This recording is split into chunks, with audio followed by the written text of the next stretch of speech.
I'm Kat. I'm Hayley. And this is, I have a hair stuck in my mouth. And this is Night Classy, the podcast where two teachers unwind, sip wine, and each teach a lesson we can't teach at school.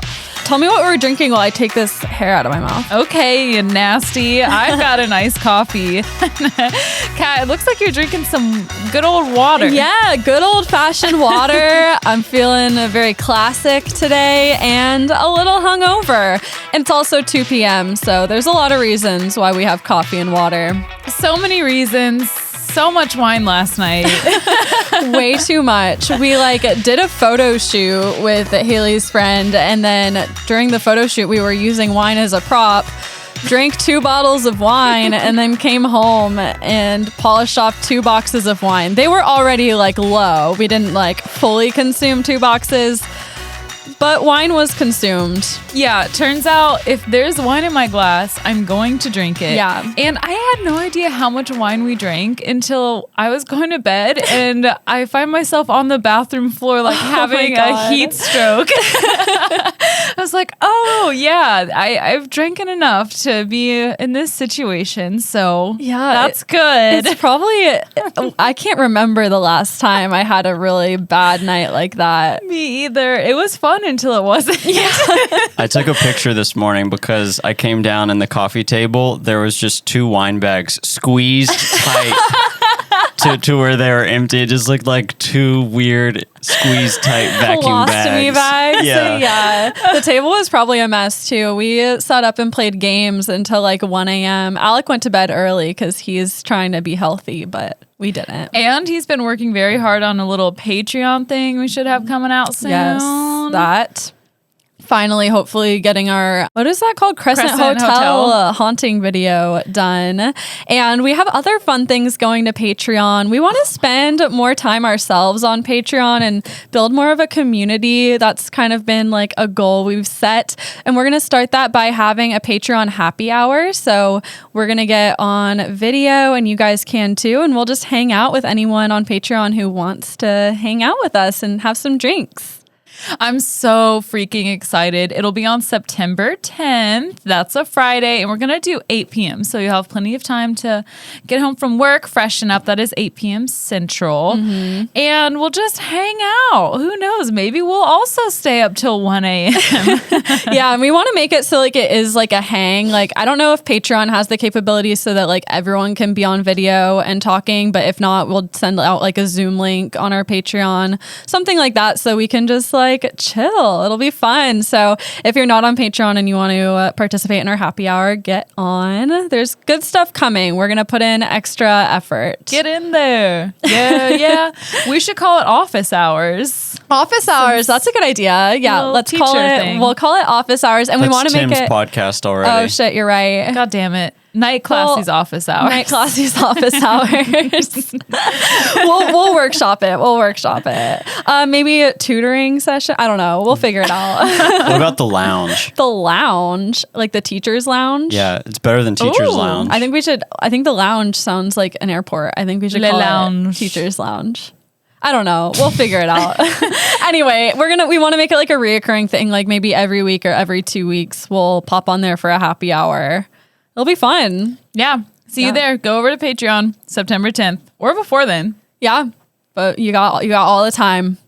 Do it. Do it now. We'll see you there. And then we have a lot of ideas. We still haven't made our Juggalo photo shoot happen yet.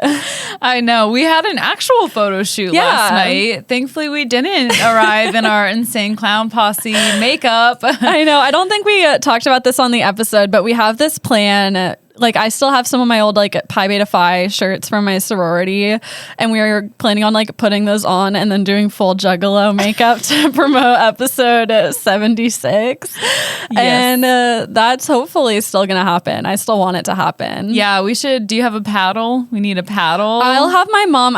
I think my old sorority paddle is still at home. I'll have her send it, but it doesn't look like a paddle. It's shaped like an arrow because Pi-Fi is like their symbol is an arrow, and I think they're trying to like steer away from the whole like paddle iconography. It doesn't stand for great things, so it's like it's not super recognizable as a paddle. But right, what's better than a paddle? An undercover paddle. Yeah, a sneaky paddle.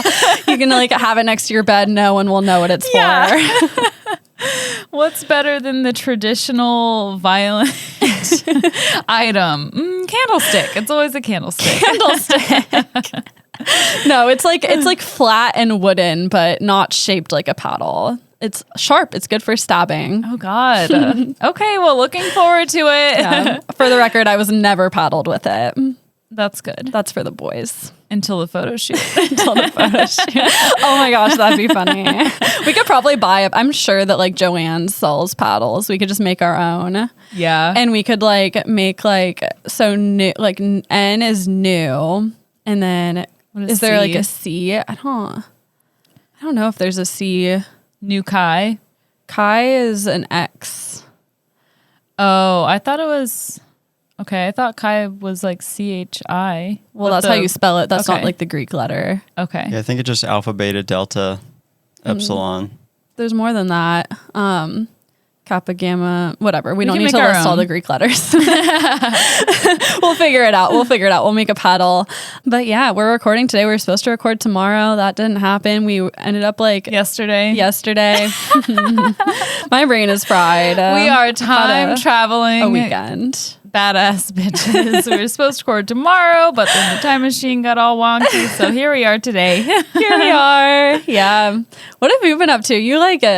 You slept today. Oh my gosh. Yeah. I woke up at 8:30 and it was like, I'm sick.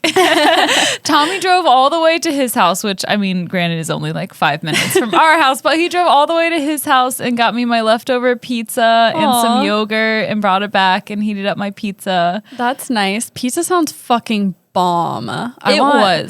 I would order. I'm going to Alex's parents' house after this for dinner, but if I wasn't, I would definitely order Domino's. Yeah, you wanted it last night. I did want it. Alec, do you know what your mom is making for dinner?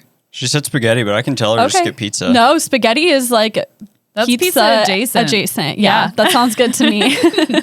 I'm excited now. I'm hungry. I was like scarfing down purple Oreos before we left. Purple Oreos? What the hell is that? Well, they're not purple. The bag is purple. The sweet chili ones or whatever they're called. Spicy, sweet chili. I don't know. The ones that come in the purple bag. Did you say Oreos? Yes. Doritos. Oh, Doritos. Okay, I was like, sweet chili Oreos? The hell is wrong with you? No. You would like that, though. You don't like sweet things. No. Oreos Not very are much. okay. Sweet chili Oreos. Oh my God. You guys, this is going to be an interesting recording. I can barely speak or read, so it's going to be fun for everyone. I can't read. I'm going by memory.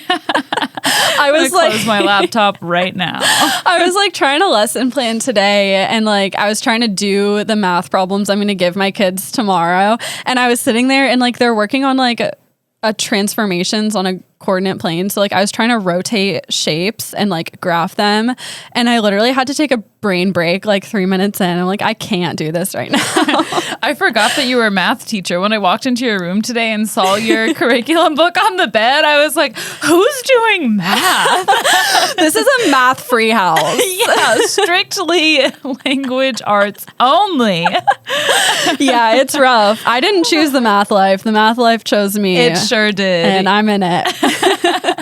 Yeah, but it would be so cool if Teach for America did like the hat, like in Harry Potter, where you find out like your a sorting house. hat. Yeah, I feel like that's kind of what happens. It like is. I don't know how decisions get made, but I remember like when I got my acceptance, like teaching like Spanish or French, like all these languages were on like my possibilities, and I talked to my like recruiter, and I was like if I get assigned Spanish, what do I do? Like because I don't know Spanish. why would that even be on your letter? Right. That's ridiculous. Because like when you get your letter, you have to like rank your choices, and they don't let you like eliminate things. You have to like rank them. And so like the possibility stands. It's like it would be highly unlikely. I'm sure they would never have someone who can't speak Spanish teaching Spanish, but like I could barely do math and I'm teaching math. So. And here we are.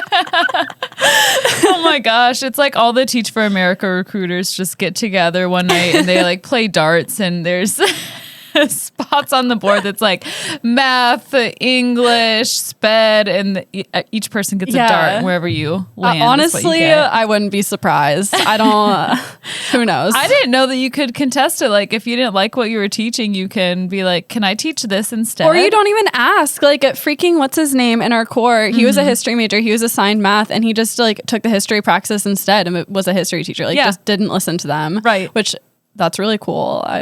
I wish I would have been more rebellious. But I like math. Now I really enjoy teaching math. It's like nice and straightforward, pretty easy to plan for. And I like it. I always liked math until I got to like upper level calculus in college and cried every night. Yeah, I mostly just cried in math, so that's fun.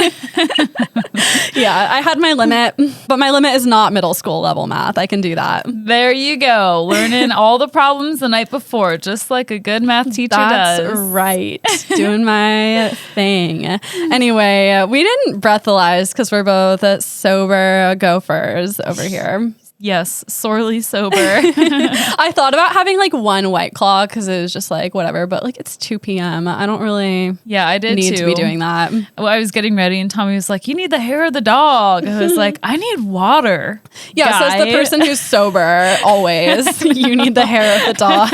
I'm like, you don't know what I need. You did this morning when you got my pizza, but what if we're just like taking like shots of whiskey at like 8:30 a.m. because we're hungover? What if we were those kind of people? I'm not that hard. Oh my God, no, I could never. I have never. I've never been. I would throw cool up like that. Yeah. Oh God. Yeah. I don't think that's cool. Even like, I think that's crazy. That is crazy. People that's who like do that, I'm like, that's like freshman in college behavior. But like even as a freshman in college, I could never. I had the worst hangovers of my life in early college. Yeah, I didn't know how to drink, especially my freshman year. So I had no idea. Oh, it was bad. Terrible. Anyway, we didn't breathalyze, and therefore we're just like trading off. So I get to go first. Are you ready for a tale? Yeah. Speaking of that, I was kind of hoping you would go first today because last night we were playing Jackbox games and we knew like a lot of the trivia thanks to Night Classy. Like we actually knew it. And one of the things nobody knew except for Hayley because it's in her lesson today. So I'm excited to I know. I'm so freaking excited. It was so crazy that it was in there. I know. And there was like a question about Mary Toft and we were like, we knew that. Everyone except Clint knew that because he doesn't listen to our show. Yeah. It's fine. Clint, if you're listening, fuck it's too late. Anyway. Let's go back to the 1960s. Oh, God. No. Things are happening, including the counterculture movement. America's great. Wait, that was the 50s, right? Yeah. Well, hippies. Yes. Counterculture movement. U.S. and other Western countries are experiencing this in full swing. Young people are developing more liberal ideologies and rebelling a little bit. They're getting interested in travel, drugs, and Eastern spirituality, Buddhism, yoga, things like that. They're dabbling. And this interest in travel and newly found admiration of Eastern cultures brought on what's been called the tourism revolution. And this meant that formerly isolated, from Europeans and Americans, countries and cities in the Middle East and Southeast Asia were starting to experience this influx of American, European, and Australian tourists for the first time ever. It's like that TikTok. They're like, that's enough slices. Yeah, exactly. It becomes enough slices very quickly. But at first this was like exciting. It meant a lot of money was coming in. Nepal opened itself up for tourists for the first time in 1955. And this was so new and exciting that the king greeted the first bus of American tourists. Wow. Yeah. That would just make me feel on top of the world. I'd be like, I am something special, aren't I? It's just like lame middle class white people getting off a train and like the fucking king is there. Yeah, they did not need that God complex. No. Yeah. The king needed to, I don't know. Not open its doors. Anyway, Americans were finally able to explore the medieval Nepalese city of Kathmandu. And Kathmandu, by the hippies, started to be treated as almost a promised land. In the city, quote, many of them sold their jeans for strings of amber and red felt boots embroidered with flowers. Back then, Kathmandu was a place where many believed they could find a new way of living, where they had a chance to imagine a world without boundaries. Is this where the Beatles had that like getaway? No, I guess not. I don't know. I know that some celebrity, some rock star made Kathmandu really popular with these people. I don't know if it was the Beatles. I forget who it was. But basically, like, these hippies are kind of just going in, seeing this new culture and like acting like it's something magical, which it probably was really cool, but like just, you know what white people do. Anyway, and this pattern of tourism repeated all along the Balkans, Middle East, and South Asia. So there was like kind of this strip where people were traveling that was formerly not like too much open to tourism. And so these cheap bus services marketed toward tourists started popping up. For example, there was the Magic Bus, which would pick up travelers in Amsterdam and then bring them from Istanbul to Kathmandu for just $15. Wow. So you could kind of travel along this road, and the stops along the way became hubs of 1960s and 70s counterculture and like these kind of congregation stations for hippies. There was Paradise Beach in Mykonos, Chicken Street in Kabul, Freak Street in Kathmandu, and the Pudding Shop in Istanbul, where travelers would scrawl notes to each other and travel tips on the side of the building. I love all of those names. I know, aren't they fun? Chicken Street, Freak Street. Yeah. And these travelers were called freaks. Like, that was kind of their nickname. They were the dirty hippies traveling around. And this route that they traveled became known as the Hippie Trail. And at the time, it became really popular and almost like a rite of passage for members of these social circles. Like, you graduate high school or college and then kind of go travel around, take the Magic Bus, do a lot of drugs, experiment with yoga, whatever. Yeah, what else are you going to do when you're riding something called the Magic Bus? Yeah. So, you were riding buses, hitchhiking, getting high, finding your spiritual awakening. And this is what 21-year-old Teresa Knowlton set out to do when in 1975 she left her home in Seattle and set off for Thailand. Her plan was to make it down to Tibet, where she would study Buddhism at the Kopan Monastery. Is this going to be a sad story? I mean, sad things happen, but it's not overall. I wouldn't say like it's a bummer. Okay. It's interesting. Okay. Maybe not for Teresa, but we'll find out. Oh my God, did she get murdered? Yeah, she gets murdered. Oh, how did I know? What a shock. All he had to say was Seattle. So she's in Bangkok and she meets a man named Sobhraj and his girlfriend, Marie-Andre Leclerc. Sobhraj was incredibly charming, handsome, and rich. He was the triple threat. So when he invited her to his fancy hotel room to look at his crystals, she happily obliged. Oh yeah, I have to remember they're hippies. Okay, they're hippies. Yes. Yeah, they love crystals. Want to come so to I've my heard. hotel room and look at my crystals? He would like pose as a gem salesman, and so he'd like kind of lure these tourists in with promises of crystals. You would have definitely gone up to his hotel room. Oh, 100%. Like, I would have been killed so fast. So fast. No question. Someone tells me, because he like told her he was gonna like sell them to her for cheap, like he would cut her a deal, and Listen, different kind of ladies, deal. There's a right way to buy crystals. Yeah, go to a street market. I'm sure they had fucking crystals. You don't need to go up to some weirdo's hotel room. Anyway, not blaming her. I would have done the exact same thing. Oh yeah. The three drank together and hung out before driving to the ocean for a late night swim. Fun things. A late night naked a swim? late night murder. So Teresa was next seen wearing a floral print bikini and dead as fuck. Sorry, Teresa. She was dead. She had drowned in a tide pool in the Gulf of Thailand. And originally, investigators assumed that she had drowned accidentally, but an autopsy showed signs that her head had been held underwater until she died. Oh my God. Yeah, so that's really tragic. She was murdered, and Teresa was the first known victim of the French serial killer.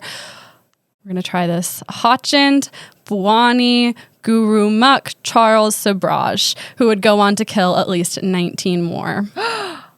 You nailed it, though. That name, you nailed it. A long name. We're just going to call him Sobhraj. And he's also been known as the Bikini Killer, the Spitting Killer, and the Serpent for his snake-like ability to evade police. Oh my gosh. That's too cool of a name for a serial killer. He is a slippery snake, though. Oh, snaky snake. Yeah. And in one single year, he terrorized the Hippie Trail, not only by committing murders, but also developing a dedicated cult of criminal activity. And this criminal activity spanned more than a year, but he killed 20 people in 1 year. In a year? 1 year. Oh my gosh. So he was busy. Sobhraj was born April 6th, 1954 in Saigon to an Indian father and a Vietnamese mother.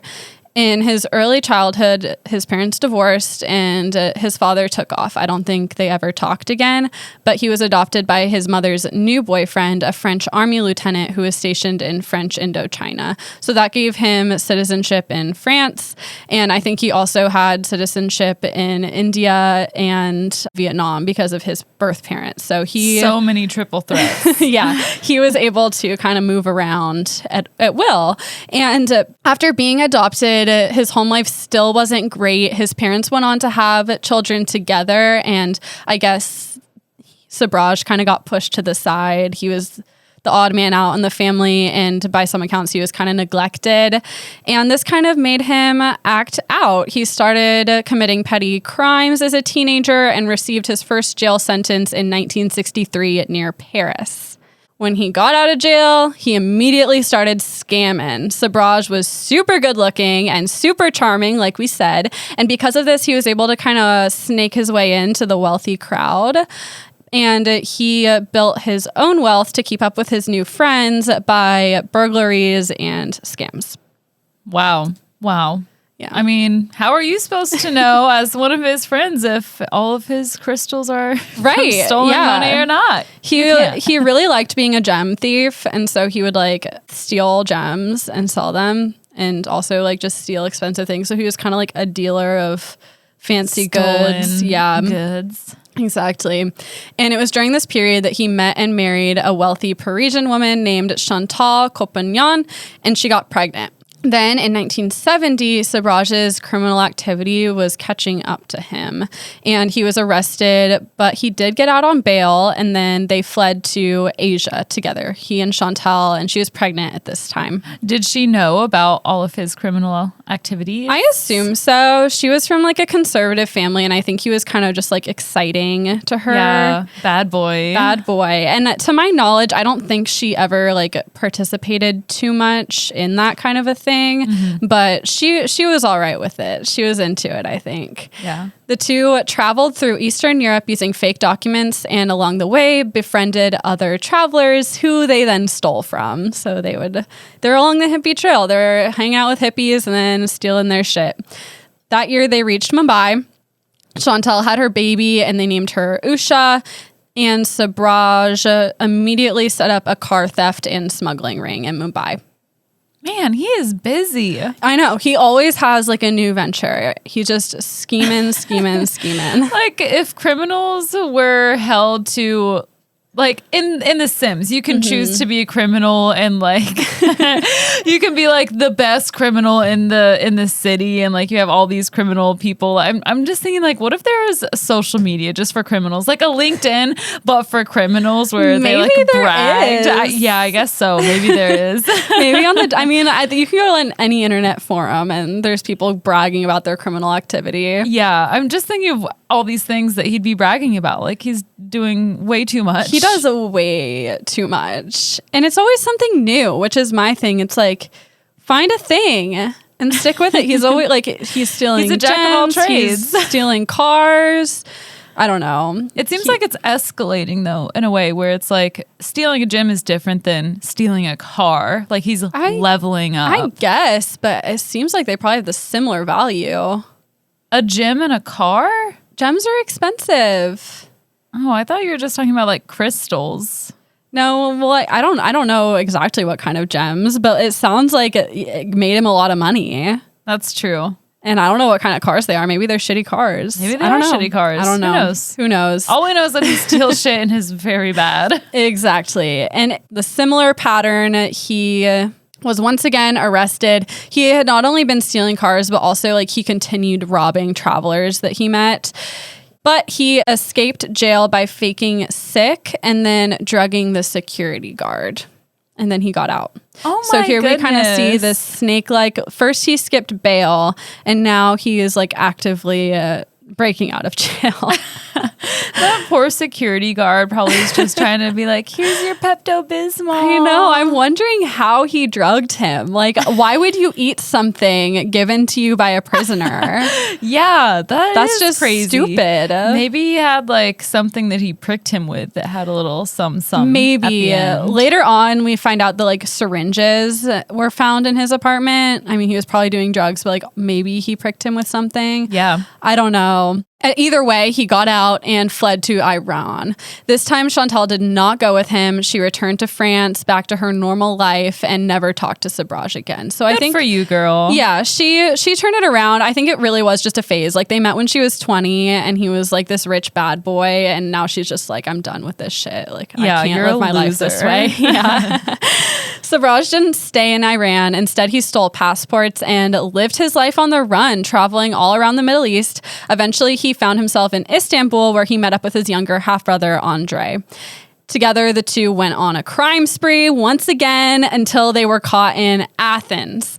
And again, Sobhraj escaped the police, but didn't help his brother get out. And so Andre had to serve an 18-year-long sentence. Oh my goodness. So you would want to help your brother get out if you could be partners in crime. And it sounds like it's so easy for him to escape. Like he just escapes every single time. Well, why not help your brother?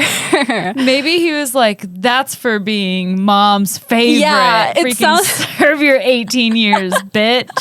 Sounds like maybe there was some like childhood grudges. I think so. Yeah, you don't just heal from trauma. I know, maybe by doing crimes. Maybe he got arrested with him on purpose. I think it was a setup. It's possible. So once again, Sobhraj was on the run, but he stayed bougie. His MO was posing as, like I said, either a gem salesman or a drug dealer, and this would easily impress tourists along the Hippie Trail and make them easy targets. So he would impress them, befriend them, steal from them. When he was doing this in India, he met a Canadian tourist named Marie-Andre Leclerc. She was immediately obsessed with him, and she was just like right under his thumb. She did anything he said. Together, the two would travel along the Hippie Trail collecting followers. So like people everywhere, they were just kind of able to like charm people and make them do their bidding. ICP, insane criminal posse. Truly, they would just draw people in, and the way they would do this was really weird. They didn't fully just rely on their charm. They would, quote unquote, help people, but like it wasn't really helping them. For example, in one case, Sobhraj stole the passports of two Frenchmen and then waited until they realized it and were panicking, and then quote unquote helped them find their passports. Okay. So he creates a problem in order to help them. He would also poison people, giving them symptoms of dysentery, so they'd get really sick, and then him and Marie would like offer them shelter and food and medicine and kind of nurse them back to health. So they're super deliberate and manipulative in the way they gain people's loyalty. And then they're able to use people to bring in other tourists that they can steal from. And I think a lot of the people they did this to didn't even know that they were aiding criminal activity. Yeah. They just thought that they were friends with these people. Oh my goodness. That's like when I like don't eat the salad that's been sitting in the fridge for a whole week. And I'm like, oh, I guess we have to order something in tonight. I deliberately create a problem. Right. Or like you forget to take lunch to school, so you have to get your breaks. I forget. Yeah, that's exactly what was going on. And they were just straight stealing. But over and over, these thefts were resulting in murder, as was the case with Vitaly Hakim, who was a Turkish man whose burnt body was found just down the road of the resort where Sobhraj and his clan were staying. Most often, Sobhraj would kill in order to protect himself from being exposed. So typically whenever one of his followers was getting a little too aware of what was going on, they would end up killing them. So after he killed Hakeem, this guy, his girlfriend, Charmaine Carew, showed up at the resort because she was looking for him. She's like, where'd my boyfriend go? Her body was found drowned in a very similar way to Teresa, his first victim, and she was wearing a similar swimsuit, which gave Sobhraj the nickname in the press, the Bikini Killer. And I don't think the police connected these killings right away, but later on down the road, once we knew, that was his nickname. They had to get to the bikini bottom of it. God. I'm sorry. Meanwhile, at the same time of this confrontation, when they killed the girlfriend, Sobhraj was hosting a couple of Dutch students that he had met in Hong Kong, and he had just invited them to come hang out and stay with them. He wasn't planning on killing them, but he ended up not having to kill them. He did not have to kill them, but he ended up killing them because he was afraid that they would report him for Carew's disappearance. They were afraid they'd like get the idea because she showed up while they were there, and then he's like BRB and killed her. Well, that's on him. Yeah. He could have done that differently. He would have done a lot of things differently, I think. His whole life. Yeah, a lot of choices were made. The bodies of Henk Bintanja and Kaki Hemker were found strangled and burned in December. Hemker? Yeah, that's her name. These were the two Dutch students. Oh, so it's probably Henk Bintanja and Kaki Hemker. Her name was Kaki. Okay. Yeah.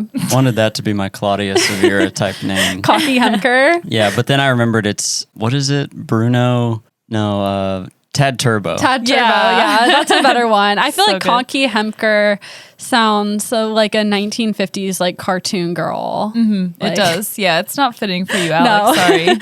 Sorry, Tad. I think it reminds me of like Punky Brewster. Yes, it does. But these are the two Dutch students. Their bodies were burned and found December of 1975. Before the bodies could be Burned? Yeah, he was my burning God. the bodies to cover them up, which I don't know can't why just you would burn do a that. They body. don't. That doesn't make them go away. It just makes it like more fucked up. Yeah. I don't get that. Before the bodies could be identified, Sobhraj and Leclerc fled to Nepal, and they used the students' passports. So this was another kind of common thing for them to do. They would murder people and then use their passports to go on the run, which I'm just like... How does that work? Were there not pictures? That's what I'm wondering, because they used so many different people's passports. Like, how do you get away with that? I got some of my grandma's old passports, and actually it looks like the pictures on some of hers were just taped on. It wasn't Really? like all one piece. And Oh, like, so maybe they were able to put their own Yeah. pictures on?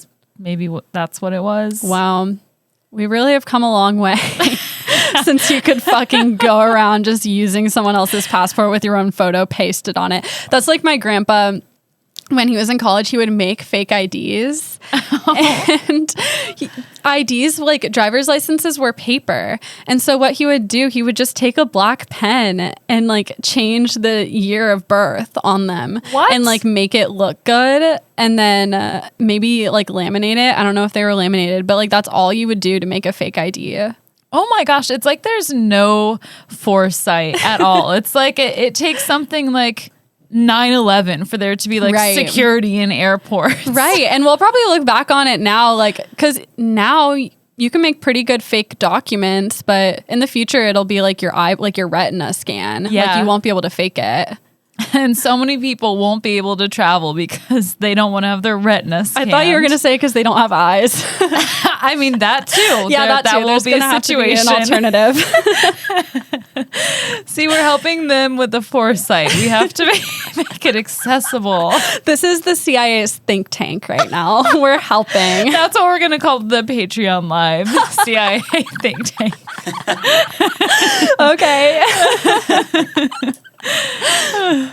When they were in Nepal, they murdered Canadian Laurent Carrier and American Connie Jo Bronzik. And Connie Jo. I know, Such an so American American. I didn't even have to say she was American. No, you didn't. We know. We know. She could have been Canadian. I feel like there's some like Canadians like in Eastern Canada. Sure. Pretty. I don't know. I don't really know anything about Canada. I don't know why I'm talking about it. Anyway, they used these people's passports now to go back to Thailand. So they're really just they're living on the run. This is a Bonnie and Clyde situation. Yeah, it is. Wow. Meanwhile, in Thailand, 3 of Sobhraj's followers found the passports of various murder victims.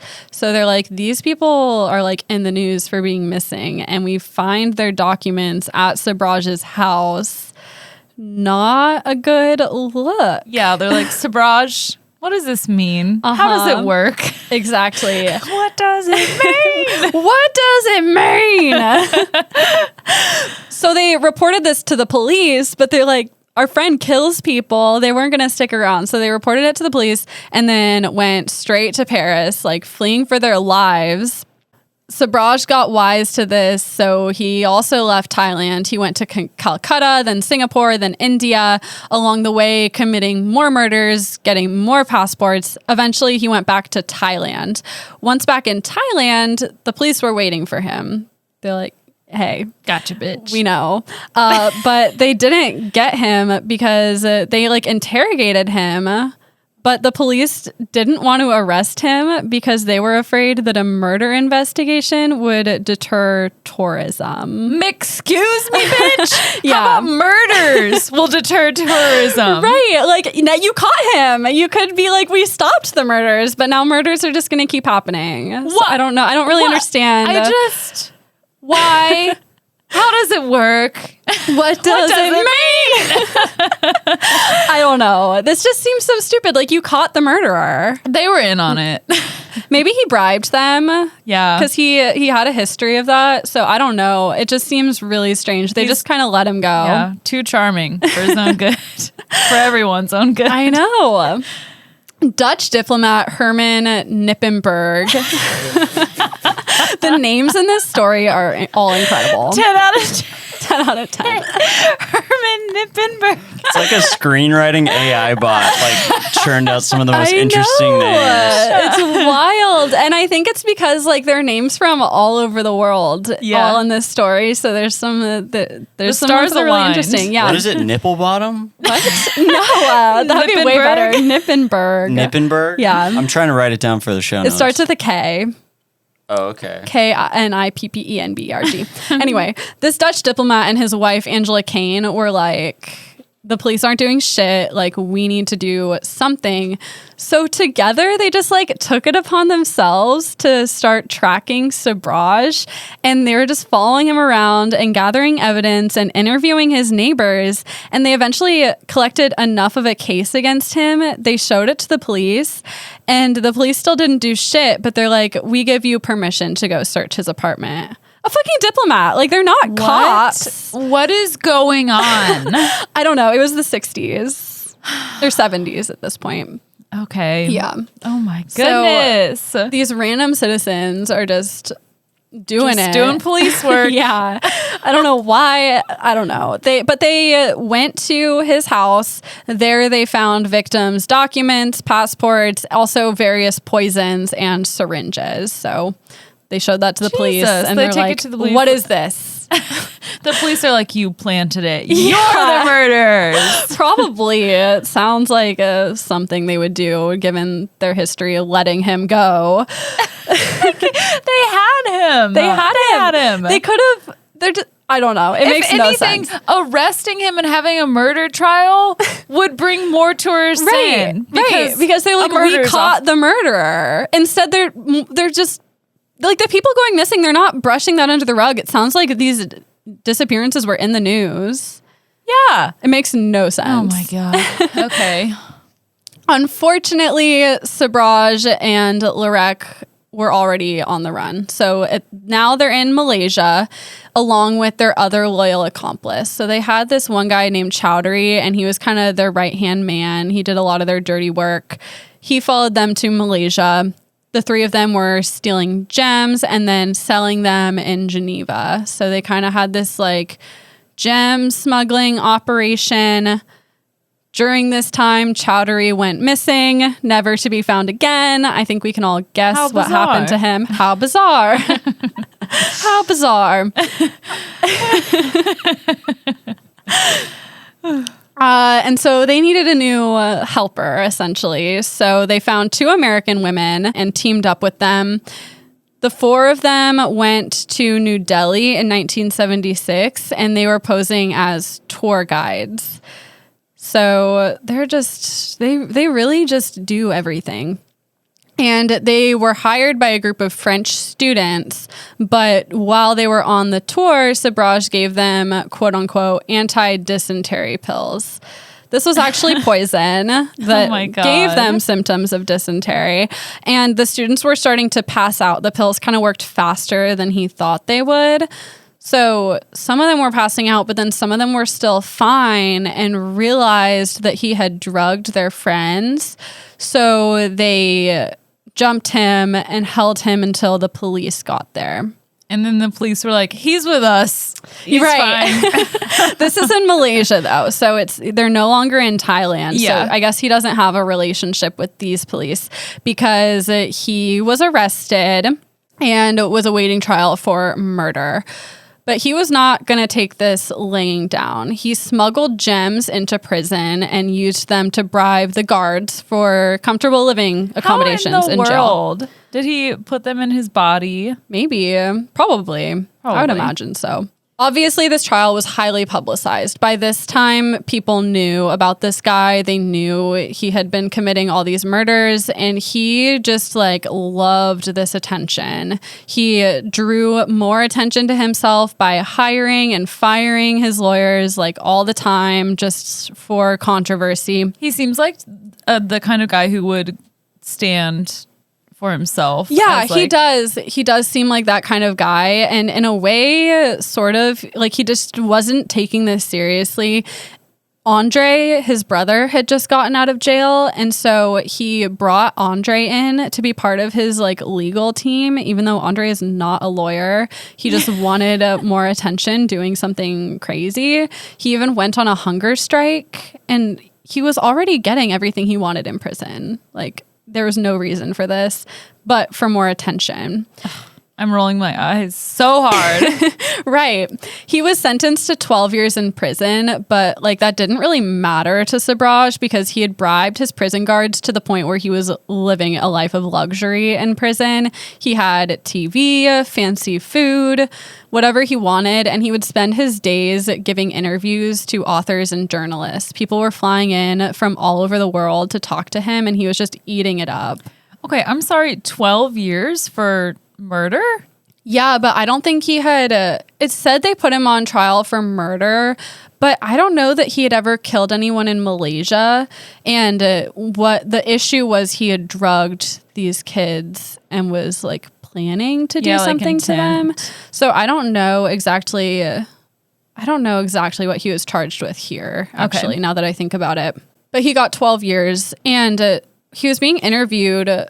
In all these interviews, he pretended that these murders were for a noble cause. He said he was retaliating against Western imperialism in Asia, which just a little vigilante. Right, vigilante justice, but also you were stealing. Sir, please. It makes no sense. Despite things going really well for him in prison, his release date was looming. This sounds good, but it's not good for Sobhraj because now he's been caught. Thailand knows he committed these murders, so he would be extradited to Thailand after his time was up in Malaysia, probably to be put to death. Mm-hmm. But Thailand has a 20-year statute of limitations. And so if he got out after that was up, he would be free and he couldn't be arrested in Thailand. It's so stupid to me. There should be no statute of limitations. I know, not for violent crimes like murder and rape. Yeah. That's just wild. And I don't know, maybe it's changed since then, but in the 70s, he couldn't be tried for murder after 20 years. But he had his jail time was set for 12 years, so it should be fine, right? But you're talking about it so that tells me that maybe it wasn't No, fine. because it was like 12 years after his murder, so he still could be arrested in Thailand. The statute of limitations was not up because it's 20 years. So he was like, fuck, like I'm going to get out only to be put to death in Thailand. So he hatched a plan. In March 1986, 2 years before his scheduled release, he threw a big party in jail. During the party, he drugged everyone. It's my party. I can drug you if I want to. Yeah. And I don't know how he got all of, like, this must have been a lot of drugs because the guards and all of his fellow prisoners were partying.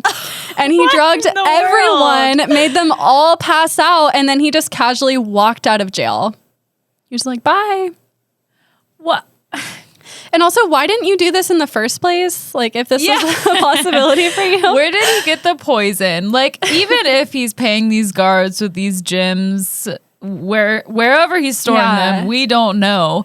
If this guy comes up to you and is like, I'll give you this gym for some poison, a large amount of poison for everyone, you've got to wonder. You got to wonder. And I know he had a lot of friends on the outside that were kind of keeping tabs on him and like helping him. So maybe he just like bribed the guards to like turn a blind eye when he got packages, like not look through them. Yeah. But it's just like there's got to come a time where maybe this bribe isn't worth it. Yeah, there has to come a time when justice can be served. Yeah. Yeah. So in any case, he got out of jail and then was apprehended by police again in Goa. But this was good for him. This is what he wanted because getting arrested again gave him another 10 years in jail. So now he had protection. He was living a decent life in jail and he could be protected from Thailand until his statute of limitations was up. I hate him. I know. He's the worst. He's so manipulative. He was released in 1997. His statute What a year. What a year. Year of my birth. Our birth. Our birth. Our collective birth. We entered the world and things were really good for Sobhraj. His statute of limitations was up and most of his warrants, witnesses, and evidence were long gone because he had spent 32 years in Malaysian jail at this point. He was a free man and he went to France. He lived in Paris as a celebrity. What? Yeah. Really? Yeah. Really? I know. It's infuriating. He hired a publicity agent and started charging for autographs and interviews. He made a lot of money. He sold the movie rights to his life for $15 million. What? Yeah. And my he was just living his best life. No kidding. Mm-hmm. Some people just get what they want. Yeah. No matter what. Yeah, he did. Manipulation. It's just like, and I don't understand, like he killed people all over the world, but I guess. Why don't people hate him? I guess all the evidence was gone at this point. Like now that they like knew who did it, kind of like the evidence was gone. I don't know, but like apparently he was just free. This went on until 2003. Nepal was one of the few places where he still had arrest warrants. So some places did have warrants out for him, but I think as long as he stayed in France, he was okay. Mm-hmm. Despite this, Sobhraj was like super fucking confident, cocky, and a big old attention whore. So he just thought that nothing could ever happen to him. Yeah, you can't touch me. Right. And history shows that he was right. So he didn't think anything of it, I guess, when he went to Kathmandu in Nepal and set up a mineral water company. While he was in Nepal, a journalist saw him there and started following him around and publishing articles about him being there, which the police saw. And they're like, we have an arrest warrant for this guy. That's so stupid for him to even go. Like, even if you're going to be ballsy, don't do that. Like, there are so many other places to set up a company, and really mineral water in Nepal. Yeah. So random. Like, so random. Choose something else. Stay in France. You're doing fine. You got $15 million for the rights to the movie about your life. Like, he just couldn't not be doing things. I don't know what's wrong with him. A lot of things. A lot. Police raided a casino where he was at and caught him, then reopened his murder cases from 1975. Hell yeah. Yeah, they finally got him. In 2004, he was given life in prison. He appealed tons of times. He asked the press not to refer to him as a serial killer. Then what? Then what are you? If not a serial, then what? I don't know. He's just consistent. I think again, he just wanted the attention of like articles coming out being like, he asked us not to call him a serial killer. He's so random. He's so quirky. He also married the 20-year-old daughter of his lawyer. What? Yeah. She was, I guess, his interpreter. And also the daughter of his lawyer, and they got married. Did the lawyer think that he was truly innocent, or was he just paid off by...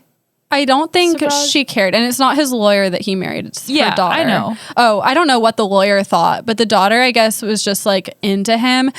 Some sources say that this is just like an urban legend and it didn't happen. Like that there's no proof of their marriage. But in any case, in 2017, she gave him blood to save his life during an open heart surgery. So whether or not they were actually married, there was definitely a relationship. Something there. These days, he is still in prison and he's in very poor health. I guess he's always needing these open heart surgeries, but he's still alive. And that is the story of Charles Sobhraj, the Bikini murderer. Serial killer. Serial killer. Bitch. Call it what it is. Goodness gracious. Well, Yeah. I hated that. Sorry. Also, in the beginning, I said this would like be fun. I didn't mean to like make light of people's deaths. Yeah. I just meant that like I wasn't like trying to dwell on the murders too much. There were some ridiculous moments that are Exactly. like this even happened Yeah. the way it did. And you know, I hope he is in poor health for a long time. I Yeah. hope he suffers. I hope he keeps appealing and that one day the court's like, okay, yeah, let's do it. And he's like, really? And they're like, no. Or then he's like finally extradited to Thailand and put to death. No, not put to death. Just given a long and shitty time in jail. Yeah. No TV. No TV. My sources are openskiesmagazine.com, womenshealthmag.com, and I lifted most of this from Charles Sobhraj's Wikipedia page. There was a ton of information there. The story has also been featured in like a lot of media. There's so many books, TV shows, and movies about this. Most notably, the thing that kept coming up was the 1979 book Serpentine by Thomas Thompson. And there's also a BBC series called The Serpent, which is, I don't know what you call it. It's like nonfiction, but like dramatized reenactment of all of this. And I think it's actually on Netflix. So I'm definitely going to watch it. It looks cool. Though? Maybe. I'll think about it. Definitely going to think about watching it. I feel like I just like summarized what probably happens in the Netflix show. So I don't know if we need to. So it's like a Dr. Death show. Yeah, much like that. I think. I mean, I've never watched it, so but we may never know. From the posters, it looked very like dramatic and Hollywood-y. I don't know. It looks cool. I think I'm gonna check it out. But that's my lesson. That's my lesson. Thanks for listening. We will be right back. Do you like wine? I love wine. Does it make you hungover? Sometimes.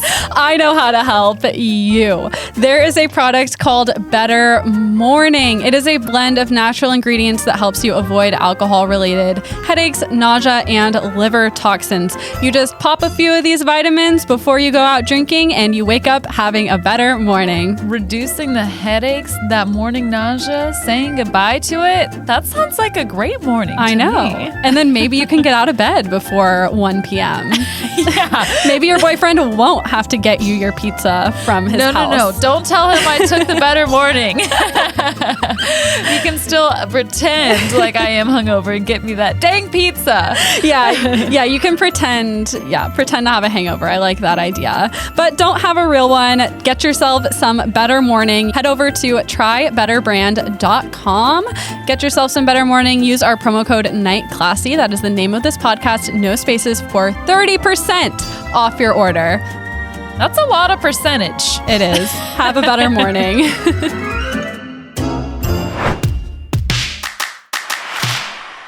Welcome back. Today we are discussing a topic that people tend to feel very strongly about. It's a war that's been going on since the 1800s. Coke versus Pepsi. If you are Team Pepsi, then you're the scum of the earth, and I don't want anything to do with you. I told you people feel strongly about They it. do. I feel strongly about it. According to justrestaurantsupplies.com. Starting out strong. Restaurants don't serve both Coke and Pepsi because the two companies are obviously competing against each other. And as a result, they make supplier contracts which say that if you only choose one of them, then their product will be discounted. So I guess hypothetically you could serve both. Yeah. But this, people take sides. The only place where it's acceptable to choose to serve Pepsi in your restaurant instead of Coke is Taco Bell because they have Baja Blast. What is Baja Blast a Pepsi thing? Mountain Dew is a Pepsi product. Okay. Gotcha. So yeah, how do we even get to this place? I don't drink soda, so I had no idea what this lesson would even be like. And it's Why did you choose this if you don't like soda? Because I think it's interesting. Yeah, that's fair. The competition between these two big companies since like the late 1800s. I guess I don't like murder, and I just That's what I covered was a about to say. I was murder. like, do you like serial killers? Yeah.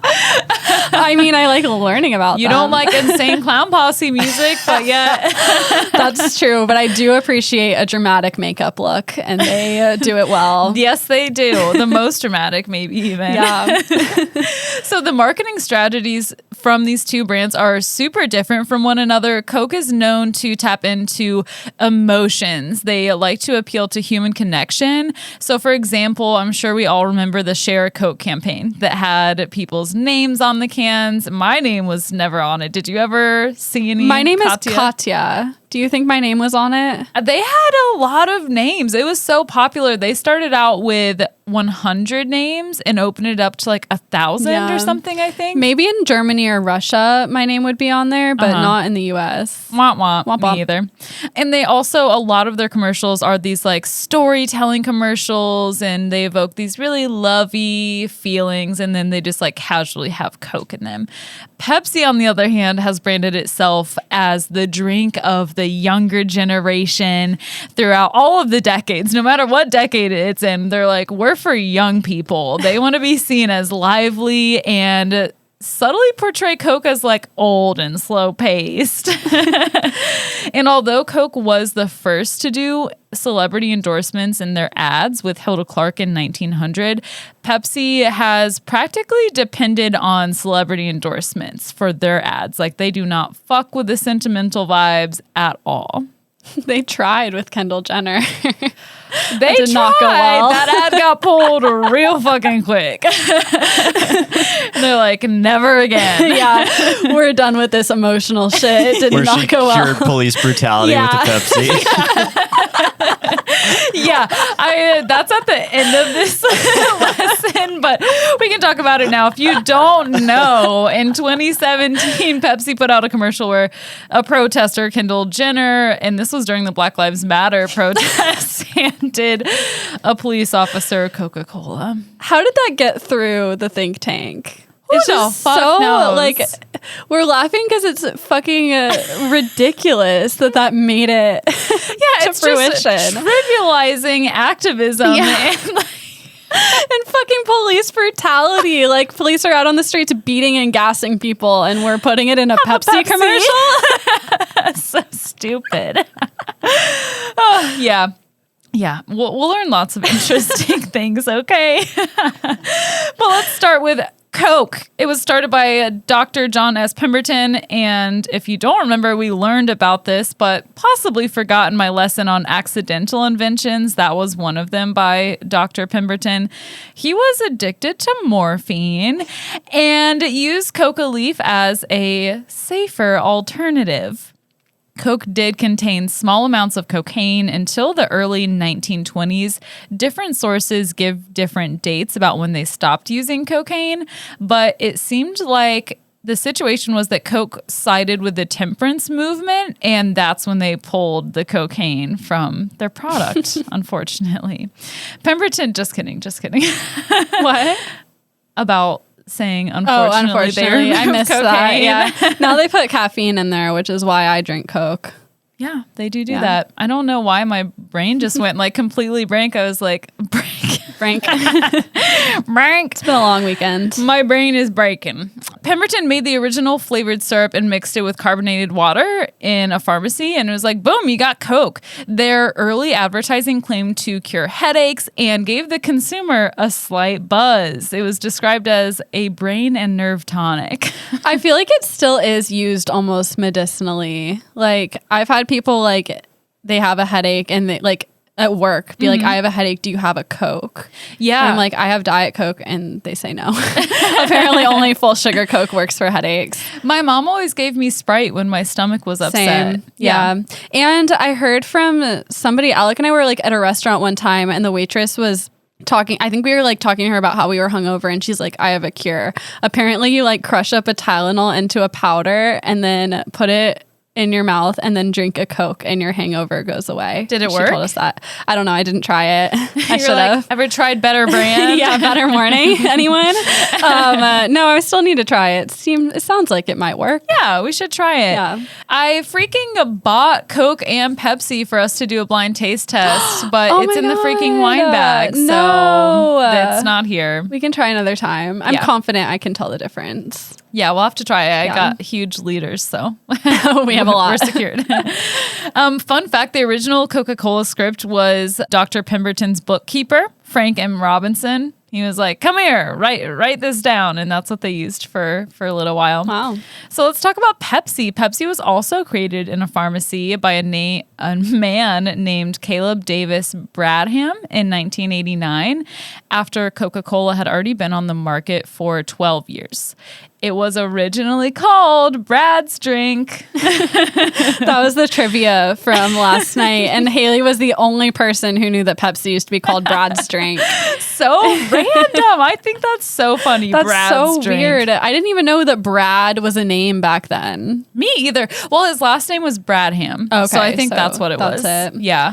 He wasn't Now just it's like a frat boy named Brad. Yeah, I was going to say Brad's Drink these days is roofied. Oh no. Yeah, Brad's Drink these days is Skull vodka from a plastic half G. Yeah.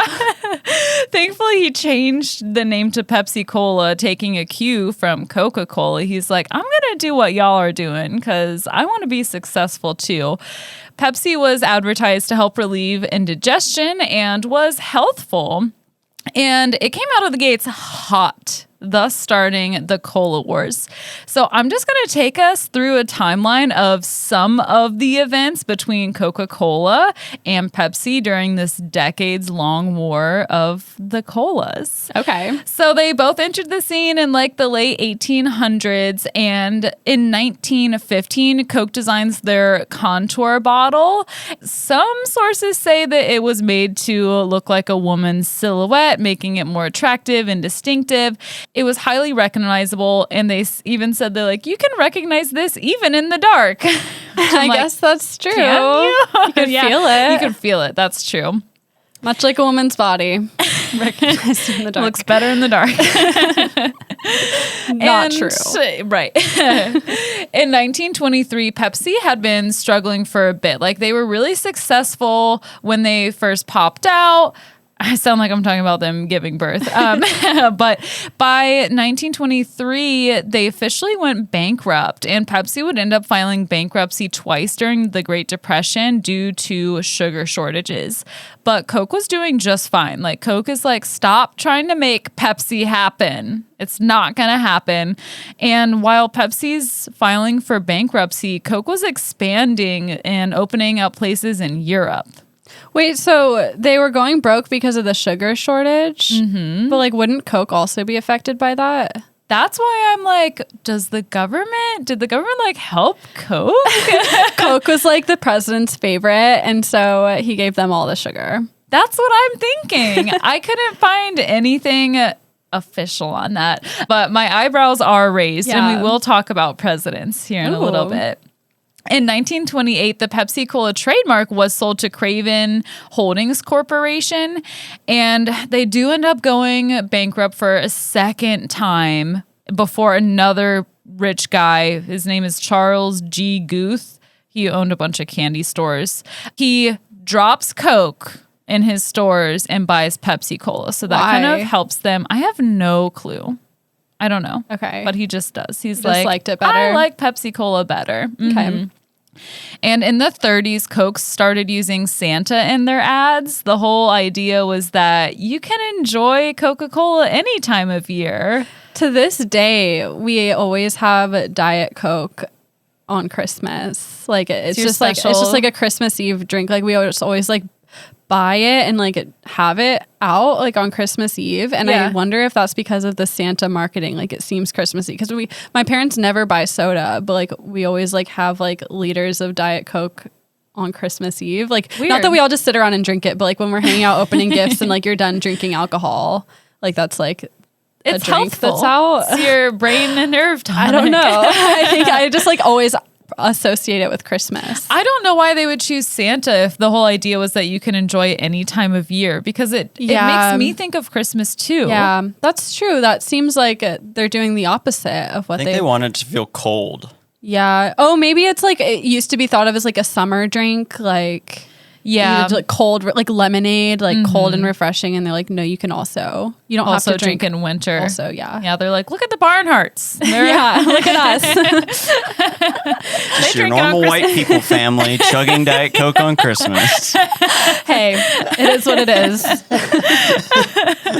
The best part of waking up is Diet Coke in your cup. I think it's because Christmas Eve we open gifts, and so we stay up like really late. So it's like a little caffeine boost. Yeah, you need a little pick me up after drinking all day. Yeah, exactly. Making lefse, what is it? Lefse, that's on Lily Lofton, but yeah. Right. Just the whole season is a blur for me, honestly. As soon as winter break hits, it's when the binge starts. Just kidding. No. Just kidding. Okay, so they start using Santa in their ads. Pepsi would later go on to make fun of the polar bear and Santa in their ads. Why would you make fun of that? It's like the most iconic thing. Because they're jealous. Yeah, they clearly are just jealous bitches. They'll never be as good. Well, we'll see. Coke expands to even more countries, entering Australia, Austria, Norway, and South Africa. Pepsi is getting more and more popular. They make an advertisement jingle named Nickel Nickel, and they ship over 1 million copies to jukeboxes all around the country. They're like, go, go, go. Like, we got to get people drinking Pepsi. What? And it's called Nickel Nickel? Yeah. Okay. I was like, do I include it in the podcast or not? Is that because Pepsi costs a nickel? Yeah. Okay. Mm-hmm. Yeah, that makes sense. Yeah. I should have mentioned that. Okay. My head was just like doing gymnastics. I was trying to figure it out. It's just a little jingle. It helped them become more popular. And in the same year, this is interesting, Coke set up a plant in Nazi-ran Germany. And this is where cheap real estate Fanta was formulated. Yeah, I guess so. Yeah, that's not a great look. Seems weird. At the start of World War II, Pepsi buys a sugar plantation in Cuba because they're like, we're not fucking around with any sugar rationing, so we're going to do our own thing. Go to the source, yeah. And they end up adopting their red, white, and blue logo. They're like, we're patriotic. Look at us. Like, go America. And then a year later, Coke is like, we're patriotic too. And they switch over to red and white in their logo. And they're just glossing over the fact that they had a plant during Nazi Germany. Yeah, like, no, we're patriotic. Don't be suspicious. Yeah. Don't be suspicious. And their whole ad campaign during this time was that they're like, we want to be all around the world because we want to be able to greet Americans wherever they are during this time and remind them of home. So maybe that's why they were in Nazi Germany. Probably not. Yeah, that was not a great decision. Not great at all. And so Pepsi's rebuttal to this was their ad campaign was that we will supply you with more energy. We can help America win the war better than any other soda. By drinking Pepsi. I mean, Is the caffeine content of Pepsi higher than Coke? It has more calories. Oh. I don't know about caffeine content, but it has more calories. So technically more sugar. Yeah. Yeah, so I mean, they're just always going kind of back and forth with each other. Pepsi started selling Pepsi in cans for the first time in 1945, and by 1946, Coke decided to increase its prices, ending the nickel Coke time. So wow, all the way to 1945. Pricey. Yeah, right? In 1947, Pepsi was the first of the two brands to directly address Black Americans and show them in their ads. And despite the wrath of racist America and Southern segregation states, Pepsi actually ended up increasing its sales by a huge margin after doing that. Coke, however, would not go on to show Black Americans in their ads until 1955. But Pepsi also did have some backlash from white people in the South during this time. So they also ran a campaign which claimed that Pepsi was part of Southern goodness. Okay. So just it's like, yeah. I know. At first I was like, good job, Pepsi. But then they're just all about the money. Like they don't care. Yeah. Either way, they don't give a shit. It's just capitalism. Yeah. So in the 1950s, Pepsi Rebrands. They launched their swirl bottle and they start their ad campaign to be sociable, have a Pepsi. And this is from Dawn.com. Pepsi hired American Vice President Richard Nixon as its international brand ambassador. Yet another fantastic choice. Pepsi had asked him to somehow get the Soviet communist leader Nikita Khrushchev, is that how you say it? Khrushchev, yeah. Khrushchev, to take a sip of Pepsi. Nixon managed to make Khrushchev take a sip during his 1959 visit to Moscow, and Pepsi flaunted the photo of the occasion as a marketing coup, making a communist taste Pepsi. And that's actually the first picture if you want to see a picture our tax of it. dollars at work, everyone. Yep. What a priority to have. I know. That's exactly what you want on your resume. Yeah. Ew. I know. In the 60s, Coke acquires the Minute Maid Corporation, and they also appear in a feature film, One, Two, Three. In the 60s, and Sprite is also introduced. They end up going public, and they had trouble in the 60s because they had branded themselves as a classic product. So during this hippie movement they were talking about earlier, they were like, we can't be radical. We don't know what to do. Yeah. And so they tried to brand themselves as a brand that, quote, made things go better. Pepsi was able to fully lean into their young branding. They're like, hell yeah, hippies, like everything anew. So their younger branding, they have a new quote now. It's Pepsi for those who think young. What does that mean? They are the drink of the young people. Apparently. They're trendy. They were probably the first to show up on TikTok. There's probably a board meeting where they're like, okay, it's going to be for people that think young. And they're like, but I wanted Now It's Pepsi. And they're like, all right, we have to combine them. Yeah. Now It's Pepsi for people that think young. It's so long. What a mouthful. So yeah. much. It's so much. Pepsi bought Mountain Dew in 1964. So there's a little shout out for all you Mountain Dew lovers. Apparently Kat hates you. No, I'm Team Mountain Dew. Okay. I'm not afraid to say it. It has more caffeine than Diet Coke, so sometimes I dabble in Mountain Dew. Yeah. Did you ever have, when you were in middle school, the trend of those green Mountain Dew shirts? No. Back when like motocross and like Fox Riders, like all that kind of like Dakine was a big deal. Like all the like extreme sports shit. Mm-hmm. Yeah, I feel like Mountain Dew is like a big sponsor of like skateboarding and all that kind of like sports. Mm-hmm. So I can see why, but like I don't think I ever like noticed people having Mountain Dew shirts. Okay, it was really popular at my school and maybe just my region because like I remember taking my mom to Kohl's and being like, I have to get one of these shirts. They sold them in Kohl's. They were green. It had the Mountain Dew logo. She's like, you don't even like soda. I'm like, I know, but everyone else has one, so I need a Mountain Dew shirt. It does sound like a cool shirt, and I would definitely wear one these days. Yeah, it was cool. Yeah. Maybe I'll have to find one. Anyway, moving on. Coke sponsors a Charlie Brown Christmas in 1965, and Pepsi merges with Frito-Lay, and that's when they become PepsiCo Incorporated. Then next year, they introduce Doritos. Oreos, as we like to call them. Yeah. Sweet chili Oreos always hits the spot. The Oreos in the purple bag. I would try it. By 1969, President Nixon is now president, and he replaced Coke with Pepsi as the official drink of the White House. Wow. Yup. Really leaning into his ambassadorship. Yeah. The highlight of his life. He really peaked. It's probably why they elected him. It's because he got Khrushchev to drink the Pepsi. It's true. Apparently, it was a really important thing for him to spend his time on while interacting with a foreign leader. God, Watergate, more like Sodagate. Okay, let's move on to the 70s.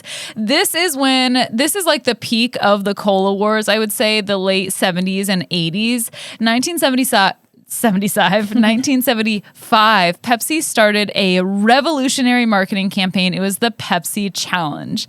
It's the blind taste test that consistently showed more people preferred Pepsi over Coke. And Coke is like, fuck. They did their own market research, and people actually really did prefer Pepsi. Like, consistently, more people like the taste of Pepsi. And it was a whole commercial that Pepsi ran of people trying the two blind taste tests. And they're like, yeah, I prefer this one. They're like, it's Pepsi. And they're like, what? Because Coke has always been the leader in the soda industry. And it was just the sweet, syrupy taste of Pepsi that people liked.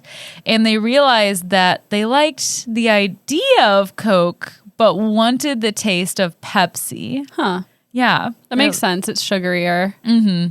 They're like, I love you. I'm not in love with you. So things are kind of changing and shifting.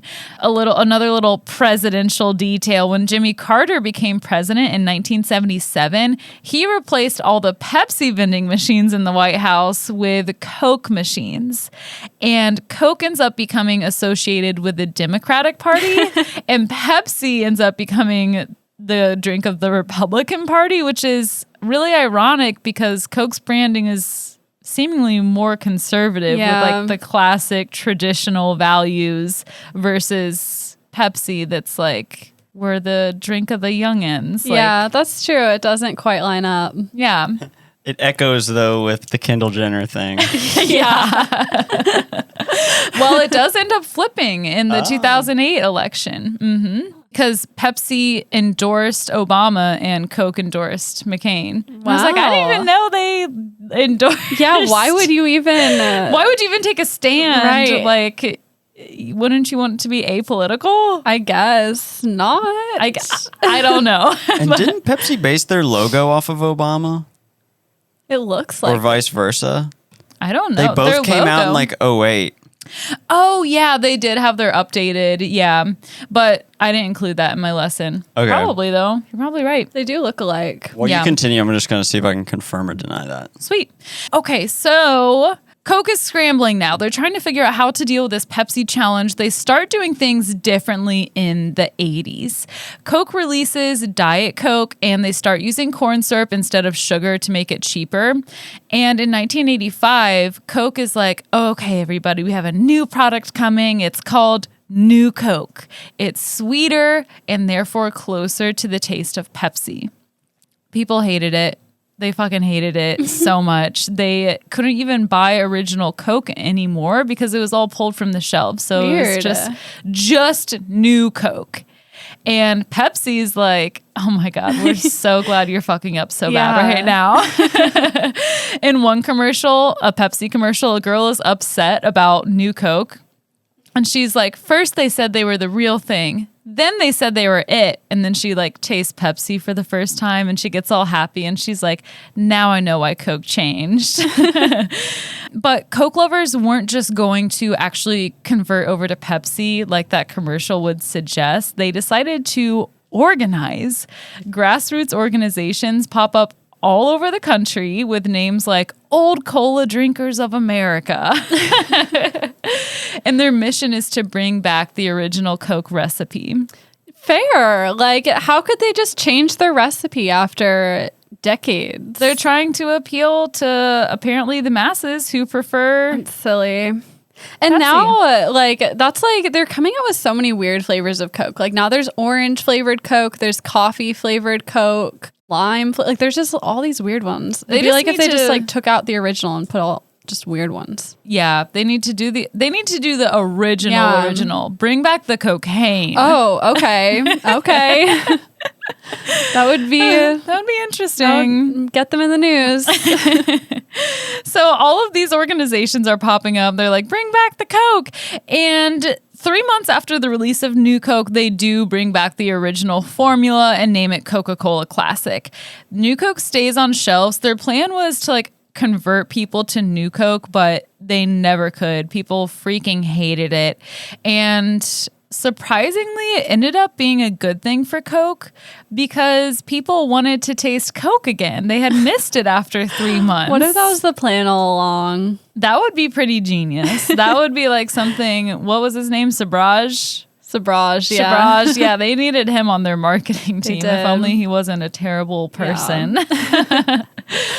So yeah, people are flocking to the stores to buy Coke. Sales go up. And we see a lot of celebrity endorsements during this time period over with Pepsi. A big one being Michael Jackson. You know him? Ever heard of him? They bring him on as a Brad's drink ambassador. After Thriller went multi-platinum. Oh my God. I'm like nervous for some reason and I'm rushing. In one ad, Michael Jackson introduced Pepsi as a drink for young people. He like goes up to a bunch of kids and they're dancing to a rendition of Billie Jean, Pepsi version. And it's like, you're the Pepsi generation. Oh my God. So that's pretty catchy. It was caught in my head all day, stuck in there. And during one ad, Michael Jackson's hair caught on fire filming a commercial. Not just his hair, but his face. Oh, no. Yeah. Some pyrotechnics went a little too crazy and burnt his hair off, left scars on his face. Were they permanent? Yeah, they were permanent. Oh my God. I didn't know that happened. I didn't either. I didn't even know because we were talking about my lesson, me and Tommy were, and he was like, oh yeah, and that's when his like face got really burnt. Oh yeah, there's a picture of Michael Jackson being taken off. Wow. He didn't even realize he was on fire at first. So it had like burnt for a second. Jesus. I know. I'm surprised like he didn't sue them to the point of bankruptcy. They compensated him with $1.5 million, which he actually donated to the hospital that treated his burns. That's nice. Yeah. And they gave him $5 million for the campaign. Okay. Yeah. I have a quick update on the Obama Pepsi logo. So this is the 2007 classic Pepsi. 2008, Obama has his logo, which is a blue circle with the red stripe. 2009, Pepsi updates their logo, and there's speculation that it's an homage because Obama was such a new dawn. Yeah. That makes sense. They're the drink of the new generation, the youngins. Okay, by the early 2000s, both of them came out with some loyalty programs. You know, the internet is becoming a thing, and you could do things like get prizes for collecting bottle caps. They both partnered with iTunes, where you could redeem points to make purchases, your $1 songs. Oh, remember how terrible iTunes was? Yes, yes, I do. So expensive. Yeah, and then I remember when they raised their prices from $1 to $1.29 per song. That's so much. So much. Yeah, just ridiculous. I mean, like, pay artists, but also at what cost? Surely not a cost that 6th grade me can't afford. Yeah. Anytime, I would always listen to all the same songs because I could only buy stuff on iTunes when I got gift cards. Yeah, you'd get like a $15 iTunes card and you could buy like 8 songs. Yeah. And you're like, okay, well, I guess these are the songs I listened to for another year. Right. And they were like all Lady Gaga or Hannah Montana. Gosh. Yeah, Lady Gaga, Miley Cyrus. Mm-hmm. Who else? I had Britney's album. Yeah. And some Franz Ferdinand. Remember him? No, who's that? He was a singer. It was a band. Yeah. Okay. I don't know who and that a popular song. What was that song? Dun, dun, dun, dun, dun, dun, dun. I know you don't know. I said, take me out. Yes, okay. Yeah. That was like the only song that I listened to on the bus for a while. Is like that one song I was obsessed with. That's funny. It's like what my parents listened to on the radio. I saw a tweet today that was like somebody our age, probably like 5 years older, but he was like, I turned on the oldies radio station today just for a quick errand and Lady Gaga came on. What? Paparazzi. Yeah, he was like, I almost drove off the road. Yeah, when was that? Like 2009? 2009 or 10, yeah. Yeah. That's not oldies. Oldies is not 10 years old. Well, apparently, according to that radio station, it is. Wow. That'll be a classic, though. Yeah, it is a classic. Okay, like I said before, Coke and Pepsi flipped with their political affiliations, as Alec confirmed, with Obama's logo being in Pepsi's logo, an homage. Which, by the way, look at this conspiracy. It's the Pepsi logo turned upside down. It says "is dead," and it's implying that Obama is dead. Oh my goodness. What? So That makes no sense. It's a wild ride. Can you save that? I'll put it on Instagram. Anything could be a conspiracy theory. Truly. That's amazing. I was talking to a teacher at my school today. He's from Memphis, but he was talking about how like he's visited Portland, and he's like, yeah, it was so weird. There was like a mattress store on every corner. And I was like, well, you know, there's a conspiracy about that, like that they're money laundering fronts. And he's like, you know what, that actually makes sense because if they grow weed there, like banks won't take a lot of revenue from weed. And so maybe like they really are laundering it. It is the most believable conspiracy theory to me. I can't wait for the truth to come out. I think it already has. Yeah, I'm exposing them. Yeah. One podcast episode at a time. Okay, we already talked about the Pepsi ad where Kylie Jenner gives the cop a can of Pepsi. Yeah, that got pulled really quickly. In 2019, the Super Bowl was held in Atlanta, which is Coca-Cola's headquarters. And Pepsi has been associated with the Super Bowl for a really long time. So the ad campaigns for it were really funny. Like Pepsi, there was a billboard and ads that said, Pepsi in Atlanta, how refreshing. Or thanks for hosting Atlanta, we'll bring the drinks. And they just do a lot of poking fun at each other. There's an ad where a kid gets 2 Cokes from a vending machine and then uses them to be like, he stands on them so that he can reach to the higher button of like to get a Pepsi. And more recently with the pandemic, people were drinking less soda within the last 10 years. But those numbers have gone up with COVID and everything because people are seeking out more comfort foods. They're indulging themselves more. And marketers think that they're seeing more commercials for Coke and Pepsi because we're at home and the TV is on more. Yeah. So we're consuming more media. So who won the Cola Wars? Research shows that consumers see Coke as honest, wholesome, cheerful, and down to earth, while Pepsi is young and trendy and edgy. Pepsi does have a higher revenue with their feet in the food industry. That sounds really gross. They just own a lot of food brands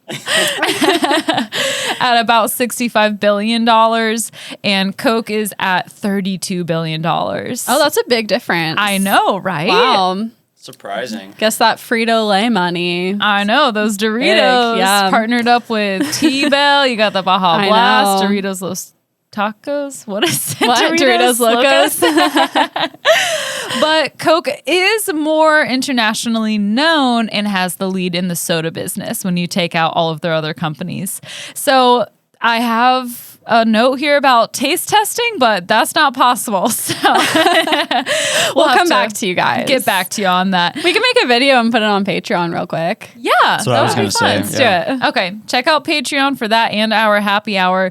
My sources are history.com for the Cola Wars, Pickney Marketing, Glassworks, VFX, Business Insider, Coke vs. Pepsi, greenbook.org, justrestaurantsupplies.com, Express Co. UK, and Don.com, an article by Nadeem F. Paraka. Thank you. That was fun. Good. I'm glad. I drank a Coke today. Now I know more about it. Yes, you do. I don't like either of them. Actually, I like rum and Coke. Yeah. But overall, not a fan. All right. Well, as always, thank you guys for listening. If you liked this, please rate, review, and subscribe. Tell a friend and head over to Patreon. Don't forget about our happy hour. That's going to be on September 10th at 8 p.m. Central. We will see you there. We're excited to hang out. And 3, 2, 1, class dismissed.